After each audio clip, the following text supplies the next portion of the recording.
হয়েছিল 1950 সালের 26শে জানুয়ারি। এই সংবিধান সূচনার সময়ে আমাদের ভারতীয় সংবিধানে কারা নাগরিক হবেন আর কারা নাগরিক নয় সেটার একটা সুন্দর আর্টিকেল 5 আছে। তিনি বলেছেন যে কারা কারা নাগরিক আছে, এবং আর্টিকেল 6 যেটা আমাদের ক্ষেত্রে প্রযোজ্য, যারা আমরা পূর্ববঙ্গে ছিলাম, যারা এই বঙ্গে এসেছি, সেই তাদের ক্ষেত্রে আর্টিকেল 6। তো কি বলা ছিল যে যারা সেই সময় ভারতবর্ষে স্থায়ীভাবে বসবাস করছেন এবং তাদের বাবা মায়ের ভারতবর্ষে জন্ম হয়েছে এবং পরবর্তীতে তাদের সন্তান সন্ততি দ্বারা জন্ম হয়েছে, তারা আর্টিকেল 5 5 ধারা অনুযায়ী তারা ভারতীয় নাগরিক। আর যারা 1948 সালের 19শে জুলাইয়ের আগে ভারতবর্ষে তিনি প্রবেশ করেছেন, সেই প্রবেশ করার সময় যারা ভারতবর্ষে এসেছেন তারা ভারতবর্ষে। তো এই নাগরিকত্ব নিয়ে আমরা যারা এসেছি, হঠাৎ করে আমরা যখন এখানে আসলাম তখন দেখলাম যে আমাদের যে নাগরিকত্বের যে সমস্ত আইনি পদ্ধতি ছিল, আমাদের মানুষরা খেতে পায়নি, লেখাপড়া জানে না, সমস্ত কিছু, তো সেটাকে তারা আমাদের যে চাহিদা ছিল সেই চাহিদাকে আমরা পূরণ করতে পারি। স্বাভাবিকভাবে কি হলো যে এই ভারতবর্ষে আমরা যারা এসেছি তাদের ভোটার কার্ড হয়েছে, রেশন কার্ড হয়েছে, স্কুলের ছেলেমেয়েরা পড়েছে, চাকরি পেয়েছি, কাস্ট সার্টিফিকেট হয়েছে, আধার কার্ড হয়েছে, প্যান কার্ড হয়েছে, সমস্ত কিছু ভারত সরকার আমাদেরকে দিয়েছে।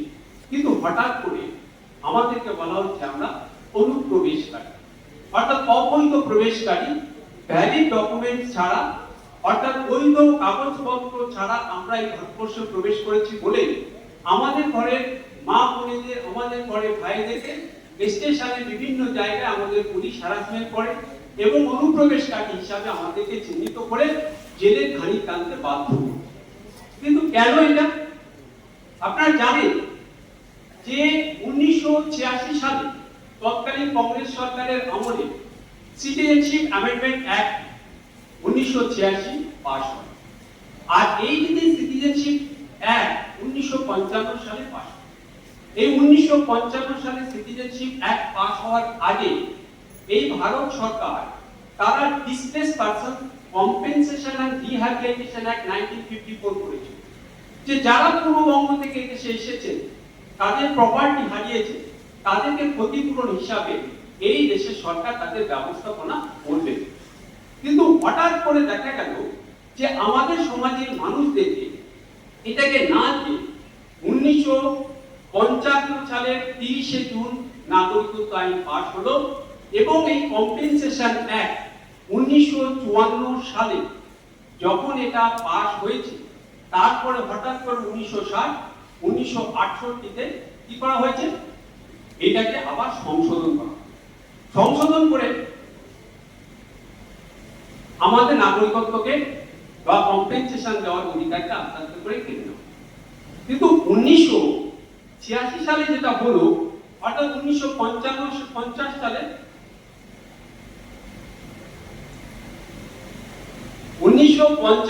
26শে জানুয়ারি থেকে 1987 সালের 1 জুলাই এই পর্যন্ত যারা ভারতবর্ষে জন্মগ্রহণ করেছেন তারা ভারতীয় নাগরিক বলে স্বীকৃতি পেল কোথায়? 1986 সালের সিটিজেনশিপ অ্যামেন্ডমেন্ট অ্যাক্ট। এবং এখানে বলা হলো যে এই ভারতবর্ষে এই যে 1986 সালের 87 সালের 1 জুলাই পরবর্তী সময় যে বা যারা জন্মগ্রহণ করবেন তাদের মধ্যে একজনকে ভারতীয় নাগরিক হতে হবে, তার বাবা মায়ের একজনকে বাবা মায়ের মধ্যে তাদের একজনকে নাগরিক হতে হবে। এই যে প্রথম রেস্ট্রিকশনটা শুরু, এইটা হওয়ার পরে 2003 সালে এনডিএ সরকার তারা 2003 সালে বিল আনেন, 2004 সালের 7 জানুয়ারিতে এটা আইনে পরিণত হয় 2003 সাল সিটিজেনশিপ অ্যামেন্ডমেন্ট অ্যাক্ট 2003। সেখানে কি বলা হলো? সেখানে বলা হলো তাহলে 1950 সালের 26শে জানুয়ারি থেকে 1987 সালের 1 জুলাইয়ের আগে পর্যন্ত যারা জন্ম যাদের এখানে হয়েছে তারা ভারতীয়। 1987 সালের 1 জুলাই থেকে এই 2003 সালে যে অ্যামেন্ডমেন্ট অ্যাক্ট যেটা পাস হলো তার এফেক্ট হলো 2003 সালের 3 ডিসেম্বর পর্যন্ত। এখানে বলা হলো যে তাদের মধ্যে যারা তাদের বাবা মাকে অবশ্যই করে একজন নাগরিক হতে হবে, আর 2003 সালের পরবর্তী সময় থেকে 3 ডিসেম্বর পর থেকে দুজনকেই হতে হবে বাবা মায়ের মধ্যে নাগরিক, অথবা একজন ভারতীয় নাগরিক আর একজন হবে কি যে নন বিং অ্যান ইলিগাল সিটিজেন, মানে মাইগ্রেন্ট, মানে সে অর্থাৎ অনুপ্রবেশকারী হবে না। এদের এই নাগরিকত্বের এই প্রভিশনগুলো দেওয়া। তো যেহেতু ভারতীয় যে সিটিজেনশিপ অ্যাক্ট, এই আইনে কোথাও আগে কোন জায়গায় ইলিগাল মাইগ্রেন্ট বলে কোনো শব্দ ছিল না। অবৈধ বৈধ প্রবেশকারী, অনুপ্রবেশকারী এই শব্দটি ভারতীয় যে নাগরিকত্ব আইনে ছিল না। কখন ঢুকলো এটা? 2003 সালে এনডিএ গভর্নমেন্ট যখন এটাকে পাস করে তখন এই অনুপ্রবেশকারী শব্দটা ঢুকে। এখন অনুপ্রবেশকারী শব্দটা ঢোকার ফলে কি হলো, যারা পূর্ববঙ্গ থেকে এই দেশে এসেছেন তারা আর নাগরিকত্বের জন্য আবেদন করতে পারলো না বা পারবে না। তাহলে এই নাগরিকত্বে পারবে না, তাকে পারানোর জন্য কি হলো, 2019 সালে এই ভারত সরকার তাদের সংসদে একটা আইন আনলেন। কি আইন আনলেন? কি আইন আনলেন? তারা 2019 সালে সিটিজেনশিপ অ্যামেন্ডমেন্ট অ্যাক্ট 2019 টা আনলেন। এনে সেখানে বলা হলো 4টে শর্ত দিয়ে, এই 4টে শর্ত যারা পূরণ করবেন তারা ইলিগাল মাইগ্রেন্ট হিসাবে ট্রিটেড হবেন না, তারা আবেদন করতে পারবে। 2019 সালের নাগরিকত্ব আইনের প্রত্যেকটা আইন আমার কাছে আছে, ভারত সরকারের দেওয়া। তো সেখানে 4টে শর্ত কি কি বলা হলো যে তারা অবশ্যই করে পাকিস্তান, বাংলাদেশ এবং আফগানিস্তান থেকে তাদেরকে আসতে হবে। 6টা ধর্মীয় কমিউনিটি, অর্থাৎ মুসলিম বাদে যে 6টা ধর্মীয় কমিউনিটি আছে, হিন্দু, খ্রিস্টান, শিখ, জৈন, পারসি, ঠিক আছে, তারা ওই দেশে তারা ধর্মীয় অত্যাচার বা ধর্মীয় অত্যাচারের ভয়ে এই দেশে পালিয়ে এসেছেন, আর 2014 সালের 31শে ডিসেম্বরের আগে এই দেশে প্রবেশ করেছেন। এই 4টে প্রমাণ দিলে তবে তিনি ইলিগাল সিটিজেন বলে তিনি ট্রিটেড হবেন। বোঝা গেল ব্যাপারটা? এই 4টে শর্তকে প্রমাণ করতে পারলে যে তিনি ওই 3টি দেশের নাগরিক ছিলেন, তিনি ওই 6টা ধর্মীয় কমিউনিটির সদস্য ছিলেন, তিনি ধর্মীয় অত্যাচারে পালিয়ে এসেছেন এবং 2014 সালের 31শে ডিসেম্বরের মধ্যে এই দেশে প্রবেশ করেছেন। এইটা ছিল 2019 সালের আইনের মূল কথা, যে এইটা যদি কেউ কোয়ালিফাই করে, শর্ত পূরণ করে, তবে তিনি নাগরিকত্বের জন্য আবেদন করতে পারবেন। এইটুকু আমি ক্লিয়ার করতে পারলাম? খুব দ্রুত বললাম তো, পরে বলছি। এইবার এই থেকে 4টে যে জিনিস আমি শর্তের কথা বললাম, এখন ভারতবর্ষে দুটো আইন, একটা হচ্ছে passport entry into India act 1920, তাতে বলা আছে যে কোনো বিদেশি নাগরিক উইদাউট ভ্যালিড ডকুমেন্ট ছাড়া ভারতবর্ষে প্রবেশ করবে। আরেকটা আইন আছে ফরেনার্স অ্যাক্ট 1946, বিদেশ বৈদেশিক আইন 1946। তাই সেখানে বলা হলো যে উইদাউট ভ্যালিড ডকুমেন্টস যদি কেউ এই দেশে প্রবেশ করে তাহলে তিনি অবৈধ প্রবেশকারী বা অনুপ্রবেশকারী বলে চিহ্নিত হবে। তাহলে এই লোকগুলোকে ছাড় দিতে হবে, কারণ আমরা তো সবাই কি করেছি, কোনো বৈধ ডকুমেন্টস নিয়ে দেশে প্রবেশ করিনি, তাহলে তাদেরকে ছাড় দিতে হবে। তখন এই ছাড় দেওয়ার জন্য ওই দুটো আইনে 3 ধারা অনুযায়ী একটা ভারত সরকার একটা নোটিফিকেশন, দুটো নোটিফিকেশন জারি করে। সেই নোটিফিকেশনে বলা হয় যে এই যে 4টে শর্তের কথা আমি বললাম, এই 4টে শর্তকে যদি কোয়ালিফাই করে তাহলে তাদেরকে নাগরিকত্ব করার জন্য, তাদেরকে আবেদন করার জন্য তাদেরকে ছাড় দেওয়া হবে। ঠিক আছে? এই যে আইনটা, এইটা পাস হয় 2015 সালের 7ই সেপ্টেম্বর। তাহলে কোন আইন বলে ছাড় দেওয়া হয়েছিল ফরেনার্স অ্যাক্ট আর passport entry into India act 1920 অনুযায়ী ছাড় দেওয়া হয়েছিল। সেইটা অনুযায়ী আমাদের কিছু মানুষ আবেদন করতে শুরু করেছিলেন কারো কারো প্ররোচনায়। মানে প্ররোচনা কেন বললাম সেটা আমি বলি। এখন বিষয়টা যেটা দাঁড়ালো, নাগরিকত্ব আইন 2019 সালে অ্যামেন্ডমেন্ট অ্যাক্ট হওয়ার পরে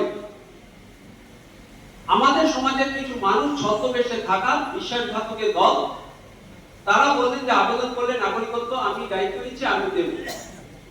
কিন্তু সমস্যাটা হচ্ছে এটা 2-4-5 লাখের ব্যাপার নয়, 2-4-5 10 হাজারের ব্যাপার নয়, প্রায় 2 কোটি মতুয়ার একটা ভবিষ্যতের সঙ্গে যুক্ত আছে, তাই তো?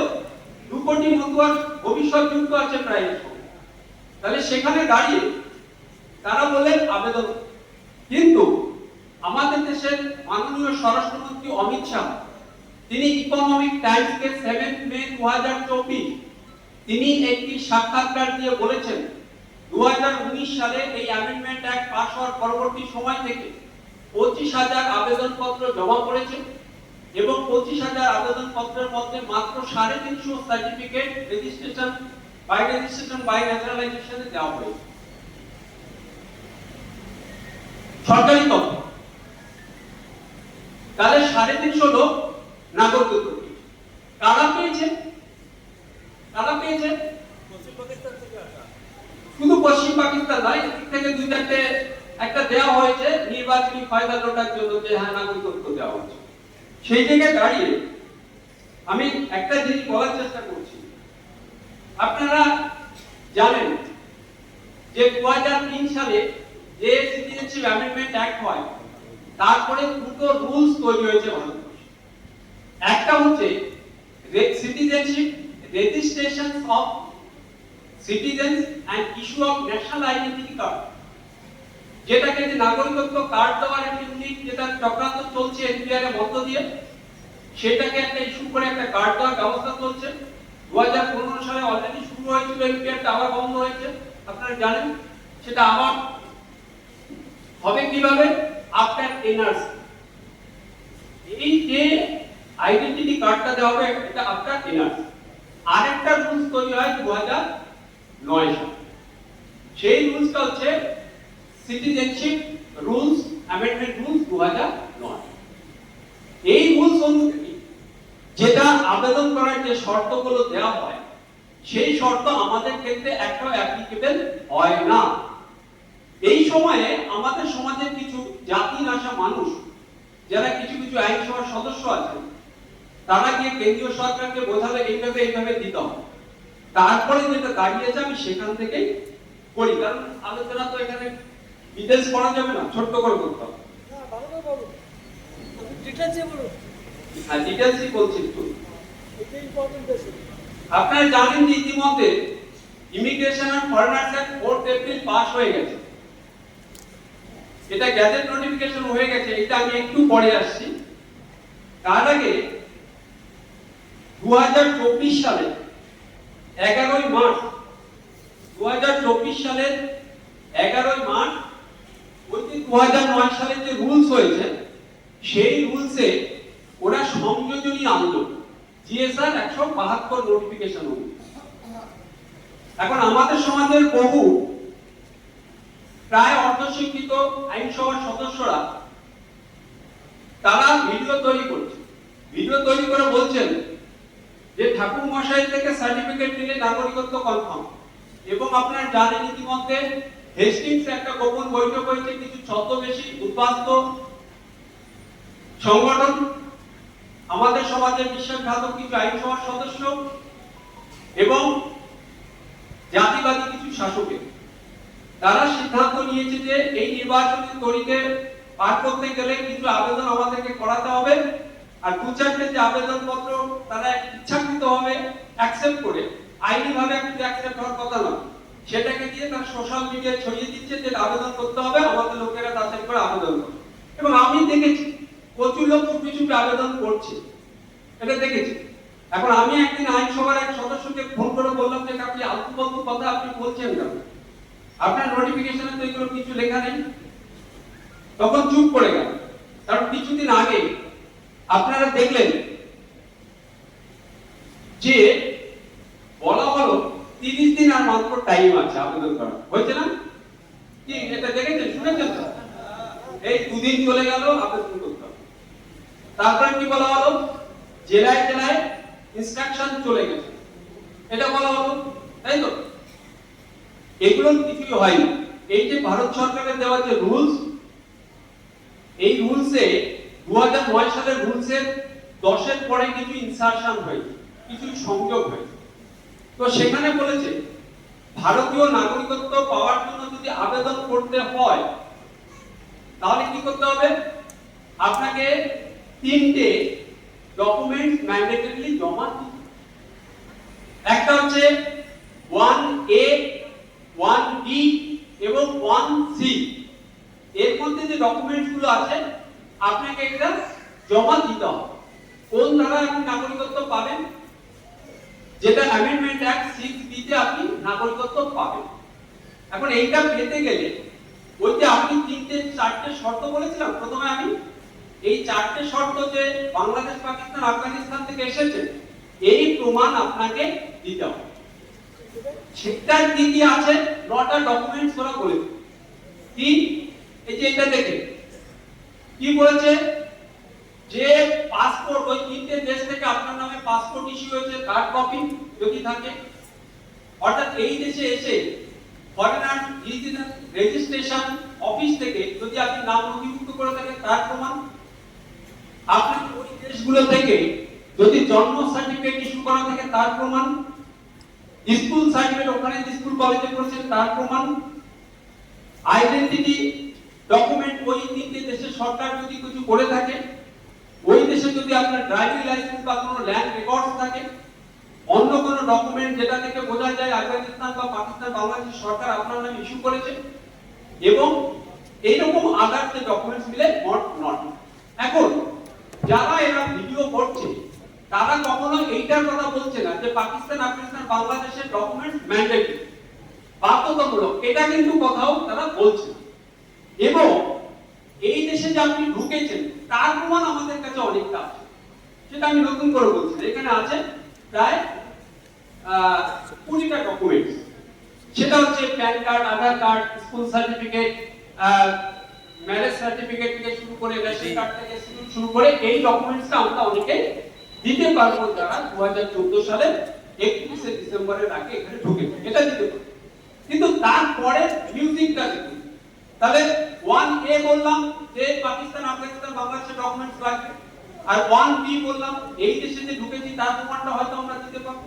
কিন্তু 1C টা ভালো করে এবার খেয়াল করতে হবে।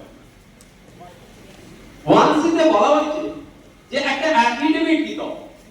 এই যে অ্যাফিডেভিটের বয়ান করতে দিয়েছে, অ্যাফিডেভিটের বয়ানে বলেছে যে আমি অমুক, আমি বাংলাদেশ, পাকিস্তানের বা যেখান থেকে এসেছি, আমার ধর্ম এই, এটা বলা আছে। আর বলা আছে যে I am exempted by the central government, clause 3 of subsection 2 of section 3 of the Passport Entry Act 1920 আর হচ্ছে Foreigners Act 1946। এই যে নোটিফিকেশনটা যেটা ছাড় দিয়েছিল, এই ছাড়টা দিয়েছিল কোন দুটো আইনে, পাসপোর্ট আইন আর বৈদেশিক আইনে ছাড় দিয়েছিল, তাই তো? অথচ এই আইন 4টে, এই বৈদেশিক আইন, পাসপোর্ট আইন, ইমিগ্রেশন আইন, এইটা 2025 সালে ইমিগ্রেশন এবং ফরেনার্স অ্যাক্ট যেটা পাস হয়েছে তার 36 ধারা এই 4টে আইনকে বাতিল করে দেওয়া। এই 36 ধারায় 4টে আইনকে বাতিল করে দেওয়া। তাহলে যে আইনকে বাতিল করে দিয়েছে, তাহলে সেই আইনের সুবিধা এখন আবেদন করতে গেলে পাওয়া কি সম্ভব? সম্ভব? তাহলে নতুন করে এই যে ইমিগ্রেশন এবং ফরেনার্স অ্যাক্ট, এইটার 33 ধারায় বলা আছে ভারত সরকারকে নতুন করে নোটিফিকেশন জারি করতে হবে যে এই লোকগুলোকে আমি ছাড় দিলাম। এটা কি পরিষ্কার করতে পারলাম? হ্যাঁ, মানে এই যে এতদিন ধরে যে ছাড়ের কথা বলা হচ্ছিল, এই ছাড়টা বলা হচ্ছিল পাসপোর্ট আইন, বৈদেশিক আইন, এটা কখন বলা হয়েছে? 2019 সালে বলা হয়েছে, তার আগে 2015 সালে বলা হয়েছে। এই দুটো আইনকে, আরো দুটো আইন সহ 2025 সালে এই সরকার সেটাকে বাতিল করে। তাহলে বাতিল হয়ে যাওয়া আইনে কোন ধারা প্রযোজ্য থাকে? এটা বলতেও যায়, তাহলে থাকে না। তাহলে এটা আবেদন করতে গিয়ে বলছে আমি এটাকে ছাড় পেয়েছি। এরপরে যেটা কি, এটাকে এই অ্যাফিডেভিটটা করতে হবে জুডিশিয়াল ম্যাজিস্ট্রেট বা এক্সিকিউটিভ ম্যাজিস্ট্রেট বা নোটারি পাবলিক বা বোথ কমিশন। এবার এইটা তো গেল, এটা যে কেউ করতে পারে, যেখানে বাংলাদেশের ঠিকানা থেকে শুরু করে থাকে। কিন্তু তার নিচের পোর্শনে এলিজিবিলিটি সার্টিফিকেট দিয়েছে। কি দিয়েছে? এলিজিবিলিটি সার্টিফিকেট, যেটা নিয়ে আমাদের সমাজের একজন বিশ্বাসঘাতক আইন সভার সদস্য তিনি বলছেন, কি বলছেন তিনি বলছেন যে ঠাকুর মশাইয়ের কাছে গেলে সার্টিফিকেট দিলে নাগরিকত্ব হয়ে যাবে। বলছে কি বলছে না? বলছে না যে আমাকে ফোন নম্বর দাও, আমি তোমার নাই নাগরিকত্ব দেওয়ার দায়িত্ব করেছি, বলছে না? তারপরে তারা ঠিকাদার হয়েছে সমাজ, তারা দিল্লিতে অফিস খুলছে। এক একজন আমাদের সমাজের ডাক্তার যারা খুব কষ্ট করে এখান থেকে বাবা মাকে ছেড়ে গিয়ে চাকরি ডাক্তারি করে সংসার করে, তাদের থেকে 2.5 লক্ষ করে টাকা নিচ্ছে এক একটা সার্টিফিকেট। তাহলে এই এলিজিবিলিটি সার্টিফিকেটে কি বলা আছে? এই এলিজিবিলিটি সার্টিফিকেটটা হচ্ছে কোন লোকালি রেপুটেড কমিউনিটি থেকে এই সার্টিফিকেট নিতে হবে। সেখানে বলা হবে যে আমি অমুক, আমি সার্টিফাই করছি অমুক, তার পিতার নাম অমুক, তিনি বাংলাদেশে ওখানে বসবাস করতেন, তিনি ব্যক্তিগতভাবে আমার সাথে পরিচিত, তিনি এখানে এতদিন ধরে এই ভারতবর্ষে। এটা অর্থাৎ বিদেশি সার্টিফিকেট, বিদেশি শংসাপত্র ইস্যু করা হবে। বোঝা গেল কোনটা? কি বুঝলেন? দিয়েছে, ডাক্তারদের দিয়েছে এই সার্টিফিকেট। এইটা ওই দিনে 4টে শর্ত বলেছিলাম না, 4টে শর্ত কোয়ালিফাই করবে এই সার্টিফিকেট। কিন্তু আমার 1A তে যে সার্টিফিকেট, যে রিকোয়ারমেন্ট আছে 1A আমার কাছে নেই। কজনের কাছে আছে বাংলাদেশের পাসপোর্ট? কজনের কাছে ডকুমেন্ট আছে বাংলাদেশে? নেই তো। তাহলে এই সার্টিফিকেটটা নিয়ে আমার কি লাভ? এলিজিবিলিটি সার্টিফিকেটটা নিয়ে কি লাভ? এখন আমার যেটা বক্তব্য সেটা হচ্ছে এই যে আবেদন আমাদের মানুষরা করবে, তাহলে রুলসে কি বলা আছে? আবেদন করতে হবে এমপাওয়ার্ড কমিটির কাছে। এমপাওয়ার্ড কমিটির কার মাধ্যমে করতে হবে? ডিস্ট্রিক্ট যে কমিটি হবে সেই ডিস্ট্রিক্ট কমিটি থেকে করতে হবে। আর ডিস্ট্রিক্ট লেভেল কমিটির যে নেতৃত্বে থাকেন তিনি হচ্ছেন ডেজিগনেটেড অফিসার।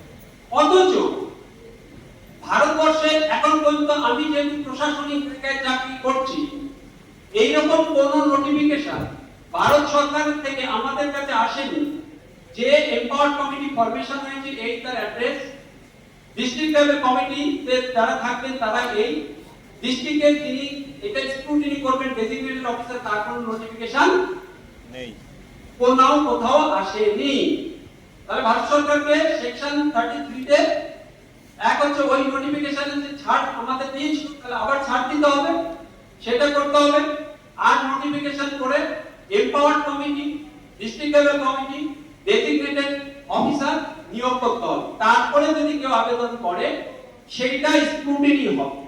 স্ক্রুটিনি হলে এটা এমপাওয়ার্ড কমিটির কাছে যাবে। এমপাওয়ার্ড কমিটি দেখবে ওই দিনে 3টে বললাম, 1A 1B 1C, এই যে 3টে ডকুমেন্ট পরিপূর্ণভাবে তার সে পেয়েছে কি পায়। এখন ধরে নিন যে এই 3টে ডকুমেন্টসের ক্ষেত্রে আপনি একটা ডকুমেন্ট দিতে পারলেন না, কিন্তু আপনি বিদেশি হিসাবে আবেদন করে দিয়েছেন, অনলাইনে দিয়ে দিয়েছেন, আপনি বর্ষিতে গেঁথে গেলেন, তাই তো? হ্যাঁ। আচ্ছা, এই যে 19 সাল থেকে 25 সাল পর্যন্ত এই যে 350 সার্টিফিকেট, এটা দাদা ঠিকই বললেন, অ্যাকচুয়ালি রাজস্থান, গুজরাট এই অঞ্চলের ডিস্ট্রিক্ট কালেক্টরদের দিয়ে এই নাগরিকত্বটা দেওয়া হয়। আর ওটার সঙ্গে আমাদের কিন্তু সম্পূর্ণ আলাদা জায়গা। এখন পরিষ্কারভাবে বলা ভালো, কেউ কিছু নাগরিকত্বের আবেদন করে দিয়েছেন, কেউ কিছু পাবেন, সেটা শুধুমাত্র ফেসবুকে ইউজ করার জন্য ইউজ হবে। আইটি সেলের ব্যবহার করার জন্য, কিন্তু এটা কি আমাদের সমস্যার সমাধান? সমাধান এই যে আইনগুলো রয়েছে, আপনারা যারা সমাজে শিক্ষিত মানুষ আছে দেখতে পারেন যে কথাগুলো, কিন্তু এরা কেউ বলছে আমি অ্যাডভোকেট বলেই একটা ভিডিও করে দিচ্ছি, কেউ বলছে আমি আইনসভার সদস্য বলে একটা ভিডিও করেছে, মানুষকে বিভ্রান্ত। আমার মনে হয় আমার সমাজে যারা শিক্ষিত মানুষ আছে এই সমস্ত অ্যাক্ট রুলস গুলো তারা পড়লে বুঝতে পারবে যে পুরোটাই ভাওতাবাজি চলছে। কারণ আইন প্রণয়ন নেই আর বলছে তোমাকে এটা দেবো, দেবে সেটাও অবৈধভাবে দেবে, 2-4-5 হাজার লোককে দেবে, 26টাকে তড়াবে। ঠিক তো? যদি কারোর মনে কোনো সন্দেহ থাকে প্রশ্ন করবেন, পেছনে গালাগাল করবেন না, পেছনে গালাগাল করবেন না। আরেকটা জিনিস আমি বলি, আমরা এই সমস্যা থেকে যে উত্তরণের একমাত্র পথ রাজনীতি করতে আমরা চাই না। রাজনীতিকে আমাদের পরিবারের ব্যাপক মানুষ ঘৃণা করে, তারা মতুয়া। আমি একদম ক্লিয়ার কাট করছি, তারা মতুয়া নয়। এই কারণে ঠাকুর পূজা রাজনীতি করতে বলেছেন, ওই খেমটি নাচতে বলেননি। কারণ আর ঠাকুর পূজা তিনি এই তথাকথিত জাতিবাদী বা ব্রাহ্মণ্যবাদী কোন রাজনৈতিক দলে যোগদান করতে চাননি কোনোদিন। আমাদের মানুষ এখানে সবাই আমরা সমস্ত রাজনৈতিক ব্রাহ্মণ্যবাদী রাজনৈতিক দলে যুক্ত, তার প্রমাণ আমি আপনাদেরকে দিচ্ছি। ভারতবর্ষে কংগ্রেস তৈরি হয়েছিল কত সালে? 1885 সালে। মুসলিম লীগ কবে তৈরি হয়েছে? 1906 সালে। হিন্দু মহাসভা 1915 সালে। কমিউনিস্ট পার্টি কবে তৈরি হয়েছে? 1920 সালে। কমিউনিস্ট পার্টি অফ ইন্ডিয়া কবে তৈরি হয়েছে? 1925 সালে। স্বরাজ্য দল কবে তৈরি হয়েছে? 1923 সালে, তাই তো? তাহলে কৃষক প্রজা পার্টি কবে তৈরি হয়েছে? 1936 সালে। তাহলে এতগুলো রাজনৈতিক দল তৈরি হয়েছে, উচার ঠাকুর বেঁচে রয়েছে, তাদের বিভিন্ন রাজনৈতিক দল থেকে তাকে আহ্বান করার জন্য তোমরা আমাদের ইয়েতে যোগদান করো। তাহলে উচার ঠাকুর এত রাজনৈতিক দল থাকা সত্ত্বেও কেন যোগদান করেনি?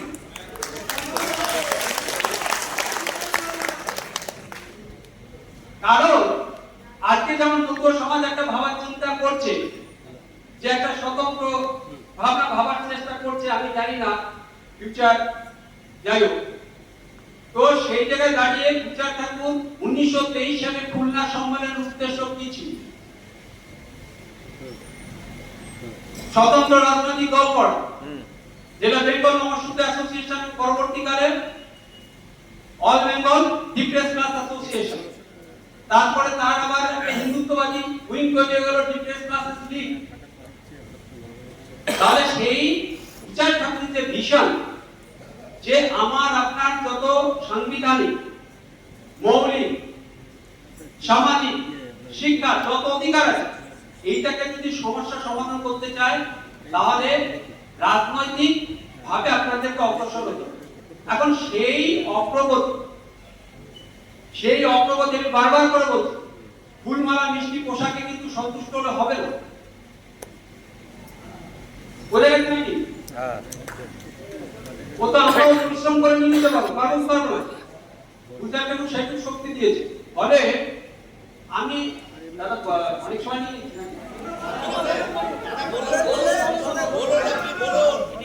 আমি একটা জিনিস আমি বলছি, যে আমরা আমাদের যারা মহাপুরুষ, মহাপ্রাণ জগন্নাথ মন্ডল, বিরাট চন্দ্র মন্ডল, আমাদের নীরদ বিহারী মন্ডল, মুকুন্দ বিহারী মন্ডল, যে মল্লিক, এই যে প্রমোদ রঞ্জন ঠাকুর, যে বিভিন্ন, তাদের মধ্যে কিন্তু অনেক গোষ্ঠী ছিল, ফ্র্যাকশন ছিল। তাদের আন্দোলনের কোন আপনারা যদি রেজুলেশন তাদের মিটিং এ দেখেন, তাদের যে ডিমান্ড অফ চার্টার বা চার্টার অফ ডিমান্ড, তাদের যে চাওয়া, এই বিরোধী গোষ্ঠীর চাওয়াকে ফেললে কমন হয়ে যেত। আমি বোঝাতে পারিনি। মানে এদের প্রমোদ রঞ্জন ঠাকুরের যে রেজুলেশন, বিরাট চন্দ্র মন্ডলের যে রেজুলেশন, মুকুন্দ বিহারী মল্লিকের যে রেজুলেশন, এরা আলাদা আলাদা ফ্র্যাকশনাল গ্রুপ ছিল, মানে ছোট ছোট গোষ্ঠী ছিল।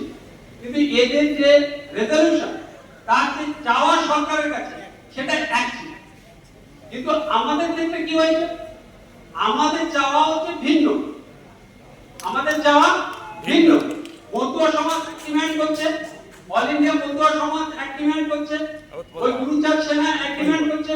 অ্যাকচুয়ালি যখন ফজলুল হকের সঙ্গে যোগনাথ মণ্ডলের কথোপকথন হচ্ছে, তো তখন যোগনাথ মণ্ডল বলছেন যে একটা একটু অন্য রাত দিয়ে যে আমার কি প্রয়োজন, এই চাওয়াটাও জানতে হয় যে আমি কি চাইবো।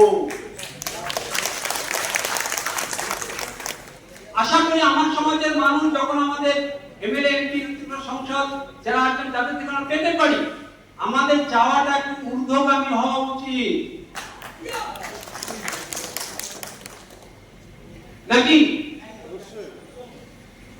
কারণ আমি যদি বলি যে আমাকে এইটা দাও, ভাববেও ভিখারি। এখন আমরা রাজার জাতি করে বসে আছি, সেটা তো আমরা ভুলে গেছি যে আমরা কুচারটা করে দেবো। আমরা চাইতেও জানি না, আর চাইতে গেলে কি করতে হবে, এই যে কোথায় কি আছে আমাদের ষড়যন্ত্রের যে বীজ বপন করে গেছে, সেগুলো খুঁজে খুঁজে বের করে সমাজের মানুষকে একত্রিত করতে হবে, এই বিরুদ্ধে মুভমেন্ট তৈরি করতে হবে। সেটা সহজে আমাদের এখন যদি আমি বলি, আমাদের মতুয়াদের এক একজন মতুয়ার মূল্য কত, আপনারা ইতিমধ্যেই ক্যালকুলেশন করে দিতে পারবেন কি পারবেন না? পারবেন না? কারোর দাম একটা ত্রিপলে, তাই তো? কারোর দাম একটা চেয়ারে, কারোর দাম একটা লোনে, তাই তো নাকি? একটা ভাতা, এটা তো একটা মতুয়ার দাম। যেদিন একটা মতুয়াকে কিনতে ওরা মানে বুঝবে যে একটা মতুয়াকে কিনতে খুব কষ্টকর, তবেই সমাজ উঠবে। আমরা যদি খুব সস্তায় বিক্রি হতে থাকি, যাই হোক, তাহলে আইনি জায়গাটা আমি ছোট্ট করে বললাম। এগুলো সেমিনার হলে বলা যায় যে কোন জায়গা থেকে কোন জায়গাটা হয়েছে, কারণ এইটা এইভাবে আপনারা বুঝতে পারেন। আমার যে পাওয়ার পয়েন্ট আছে ধরে ধরে এটাকে বললে, আমি কেন বলছি, বৌদ্ধ সমাজে যে সমস্ত যুবকেরা আছেন, এদের যেটা আমাদের হরিচাঁদ গোসাই বললেন, অ্যাকচুয়ালি প্রত্যেকটাকে ক্যাডার তৈরি করতে হবে। ক্যাডার তৈরি করতে গেলে প্রত্যেককে আইনি ট্রেনিং, সামাজিক ট্রেনিং, অর্গানাইজেশনাল ট্রেনিং, এগুলোকে না দিলে গিয়ে একটা মানুষকে কি বলবে, কি বোঝাবে, তাহলে ক্যাডার তৈরি। আর এই ক্যাডার তৈরি ভাষণে হবে না, ব্ল্যাকবোর্ড ওয়ার্ক হবে। তাহলে এই ট্রেনিং প্রত্যেকটা এরকম 100টা ছেলেকে যখন সারাদিন ধরে চলবে ট্রেনিং, 1 ঘন্টা পর পর চাপলতি হবে, তবে তারা কি আরো 10টা মতুয়াকে বোঝাতে পারে। অর্গানাইজেশনাল যে স্ট্রাকচার সেটা আরো স্ট্রং হতে হবে, এভাবে কিন্তু হবে না। আজকে কত ইস্যু রয়েছে ভাবুন তো, আমাদের যারা আমাদের সমাজে আইনসভার সদস্য হয়ে গেছেন, কেউ যে 2024 সালের সাব ক্লাসিফিকেশনের কেউ প্রতিবাদ করেছে, কোন এমপি কে দেখেছেন আপনারা আইনসভায় বলতে দেখেছেন? কেউ বলেন। এই যে 100 পয়েন্ট রোস্টার যেটা তৈরি হয়েছে, আসলে রোস্টার মান কালকে 100 পয়েন্ট রোস্টার বেরিয়েছে, কি হলো ওটা? কারণ আমার সেখানে শেয়ার তো মাছ চুরি হচ্ছে, কেউ ওখানে কিছু বলেছে?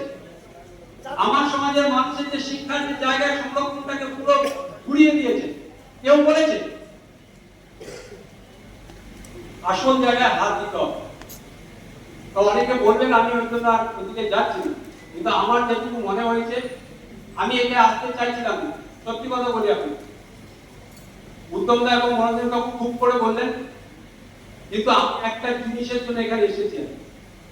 বেশ কিছুদিন আগে এই মতুয়া সমাজের একজন অন্যতম নেতৃত্ব গৌতম ব্রহ্ম আমাকে কখন ফোন করেছিলেন, যে যখন আমাদের সমাজের মানুষদের আধার কার্ড ব্লক হয়েছিল, আধার কার্ড ব্লক হচ্ছিল ভোটের আগে প্রায়, তাই তো গৌতম বললেন যে ভাই কি করা যায়, নিজেদের মানুষরা বিপদে পড়েছে। তা আমি একটু অভিমান এবং রাগ মিলিয়ে, দুটো মিলিয়েই করেছে যে ওদের মরা ভালো। কারণ এরা তো ভুগবে। কেন ভুগবে? কারণ এরা কুচার ঠাকুর, মহাপ্রাণ গুরুনাথ মন্ডল, হরিচাঁদ ঠাকুর, বাবা সাহেব সবাইকে কাঁদিয়েছে। ফলে যারা বাবাকে কাঁদিয়েছে, তো তাদের এই নরকে যাওয়াটাই মানে সেফ। ঠিক আছে? কারণ আমি দেখেছি আমাদের পোশাক পরিচ্ছদ আমরা মতুয়া সাজি, আমরা মতুয়া দর্শন বা মতুয়া দর্শনকে প্রয়োগ করি না, বা ঠাকুর যেটা বলেছেন সেটা করি না, আমরা মতুয়া সাজি।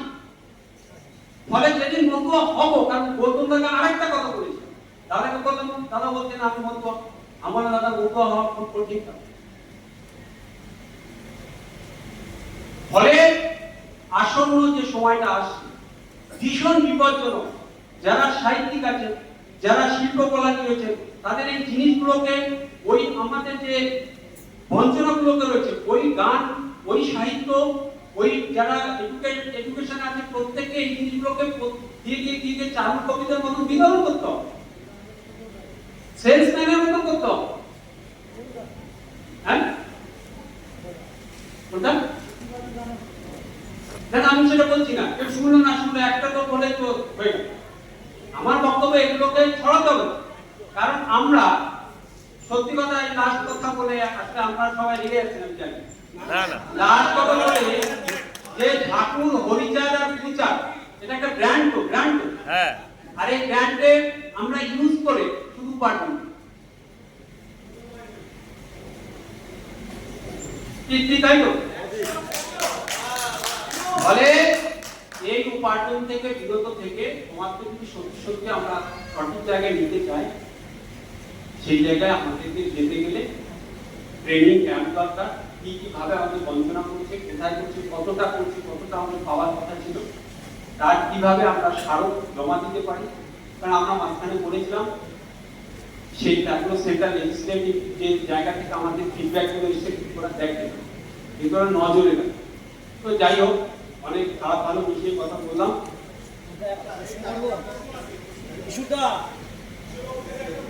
হ্যাঁ,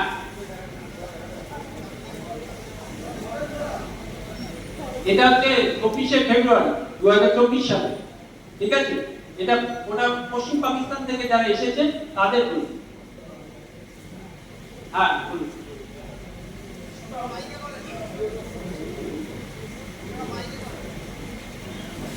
আমরা এই আলোচনা থেকে বুঝতে পারলাম যে যারা নাগরিকত্বের জন্য ফর্ম ফিল আপ করবে তারা সমূহ বিপদে আছে।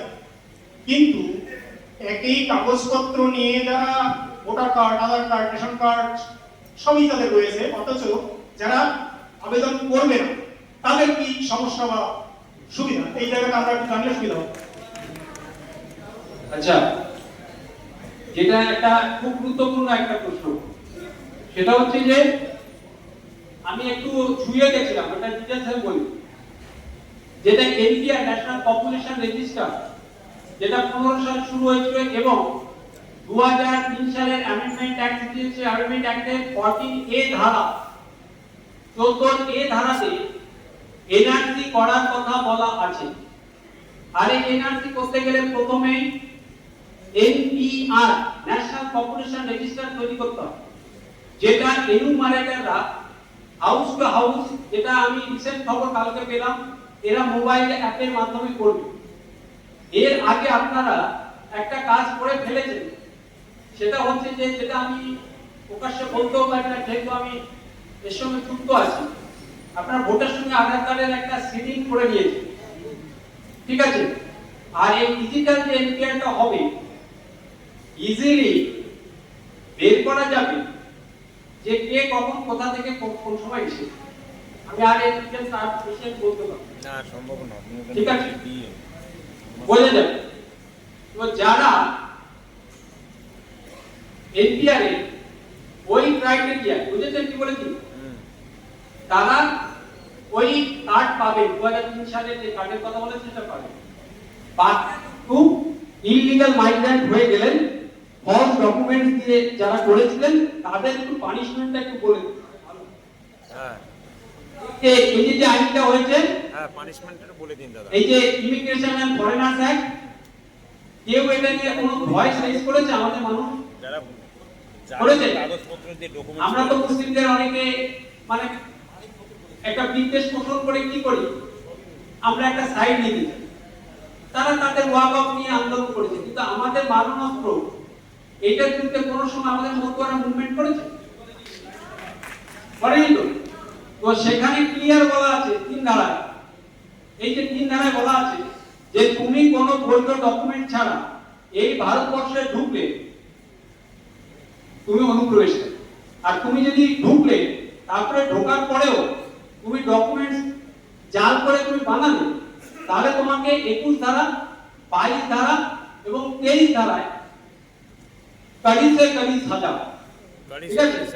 সাজা সেটা হচ্ছে যদি আপনি ওই ডকুমেন্ট ছাড়া এই দেশে ঢোকেন, তাহলে আপনাকে কিন্তু জেল এবং জরিমানা, যেটা এবং দুটোই, যেটা হচ্ছে 5 বছর এবং 5 লাখ টাকা। আর যদি এই যে ভোটার কার্ডটা বানিয়ে ফেলছেন, আধার কার্ডটা বানিয়ে ফেলছেন অন্যকে বাবা মা করে টোনে, তাহলে সেক্ষেত্রে হলে সেটা প্রায় 10 লক্ষ টাকা এবং 7 বছর জেল। এবং যেটা সব থেকে মারাত্মক, আপনাকে সন্দেহের বশে একজন হেড কনস্টেবল উইদাউট ওয়ারেন্ট আপনাকে অ্যারেস্ট করতে পারে। অ্যারেস্ট করবে আপনাকে অ্যারেস্ট করতে পারে রাওলা ট্র্যাক্টর মতো। কারণ এই যে কিছুদিন আগে ভবেশ ঠাকুর বলে একটা ছেলেকে হ্যাঁ ধরেছিল তো, হ্যাঁ, মধ্যপ্রদেশে ডাক্তারি করে তো এবং উনি ঠাকুর বংশের হ্যাঁ। স্বরূপদাস ঠাকুরের শিয়ালদার মাকে দেখতে এসেছিল, ধরেছিল। হ্যাঁ হ্যাঁ। তাহলে সন্দেহ হলে এই সমাজের মানুষকে হ্যারাসমেন্ট, পুলিশে হ্যারাসমেন্ট করা যাবে। তাহলে কি দাঁড়ালো যে এই যে আইন, এই আইন হচ্ছে কথা বলবে, মুখে কে কি বললো, কোন গোসাই, কোন সাধু, কোন ঠাকুর মশাই বললো, ওতে কিন্তু কাজ হবে না। এটা মাথায় রাখতে হবে। ঠিক আছে? আইন কথা বলবে। এখন এই আইন, এই যে যেটা হয়েছে, এই শুধু 26টা যেতে দিন, আমি তো এই বহুদিন ধরে চিন্তা করে বেড়াচ্ছি, কেউ শুনছেন না। তো তারপরে আপনার মিলে এবং 10 বছর আগে যে কথা বলেছি, একটাও কেউ চেঞ্জ করতে পেরেছে? নাগরিকত্বের উপরে যে কথাগুলো বলেছি, একটাও লেখা লিখেছি, একটাও কেউ চেঞ্জ করতে পারেনি, আর পারবে না। কারণ কি পারবে না? তার কারণ হচ্ছে এই যে জয়েন্ট পার্লামেন্টারি কমিটি রিপোর্ট, জেপিসি তে রিপোর্ট বেরিয়েছিল, সেখানে যে বক্তব্য রাখা আছে তার এক চুল কিন্তু এই আইনের কোথাও ভায়োলেশন করা নেই। ঠিক আছে? ফলে দেশের আইন সব থেকে বড়, দেশের আইনের উপরে গিয়ে কেউ কিছু করতে পারবে না। যে যতই বলুক আমি তোমার নাগরিকত্ব করে দিচ্ছি, এই সমস্ত ঠিকাদারকে বলুন যে বাংলার 2 কোটি মতুয়া বা সারা ভারতবর্ষের যত এরকম মানুষ আছে তাদের নাগরিকত্ব করে দিন, তারপরে আপনার কথা ভাবুন। ঠিক আছে? তো যাই হোক, যেটা আমার সঙ্গীতা মাসি প্রথমেই বলেছিলেন, স্যার একটা কথা স্যার, হ্যাঁ এখন এত কিছু হচ্ছে তা সত্ত্বেও আপনি বলছেন, তার আগেও মানিক ফকির বলেছে, সবাই বলছে, কিন্তু কোনো মানুষ শুনছে না। এটা কিসের জন্য? দুটো কারণ এখানে পেছনে আছে। একটা হচ্ছে আমাদের যে মতুয়া যারা সমাজ, তারা দুটো গোষ্ঠীতে বিভক্ত, তাছাড়াও আছে আরও। একটি হচ্ছে শান্তনু ঠাকুর, আরেকজন হচ্ছে মমতা বালা। একজন বলছে, শান্তনু ঠাকুর বলছে আমার কাছ থেকে নিলেই হবে, কোনো কিছু ভাবতে হবে না। আর আরেকজন বলছে, সিএম বলছে যে তোমাদের কেউ এখান থেকে তাড়াতে পারবে না। এই যদি এরকম হয় তাহলে তো আমাদের বসে থাকতেই হবে, আর আমাদের ওই কাজে পড়তে হবে। কেন বসে থাকতে হবে? তাহলে কি দাঁড়ালো? না, যেটা দাঁড়ালো সেটা হচ্ছে আমরা ঠাকুরের কথা শুনিনি। দাদা সামনে চ্যাপ্টার বসে নিয়ে যান। আচ্ছা, আপনি কি বিশ্বাস করেন যে মানে একেবারেই বিশ্বাস করি না, যে কোনো সময় আমাদের এই বিপদ। সেই জন্য বলছি মতুয়াদের কমিউনিটি ক্যাডার তৈরি করতে হবে। আমি সেটা তারা গিয়ে তো বলবে যে ব্যাপারটা এই আছে, তুমি পড়ে দেখো ভাই। একদম এইগুলো জেরক্স করে নিয়ে ঝোলায়। আমি তো এখন প্রশ্ন, আমার সঙ্গে অনেক মতবিরোধ হতে পারে মতুয়াদের। সেটা হচ্ছে যে আমাদের গোসাই কনসেপ্ট মতুয়াদের ক্ষেত্রে চলে না। মতুয়ারা হচ্ছে পাগল এবং সাধু। আমি এটা ব্যক্তিগত অভিমত দিচ্ছি, আমাদের অনেকে বসে আছেন, আমরা খুশি হই, কিন্তু ঠাকুরের যারা দর্শনকে বই নিয়ে বেরিয়েছে তারা প্রত্যেকেই পাগল কোন পর্যায়ে গেলে বুঝতে পারবে? আর সাধু, তাই তো না? আমি সব কথা বলতে চাই না, আমি আমাদের সংস্কৃতির কথা শুরু করবো, মতুয়া সংস্কৃতির কথা বলবো, আমি কোনো বিতর্কমূলক কোনো কথা বলবো। আর সেই সময় পাগলরা ছিল বলে এই শিক্ষার প্রত্যন্ত গ্রামে গ্রামে পাগলরা বই নিয়ে গেছিল বার্তাগুলো। আজকে যদি ওই রকম 100 পাগল তৈরি হয় পশ্চিমবঙ্গে, আমরা এটাকে পারবো।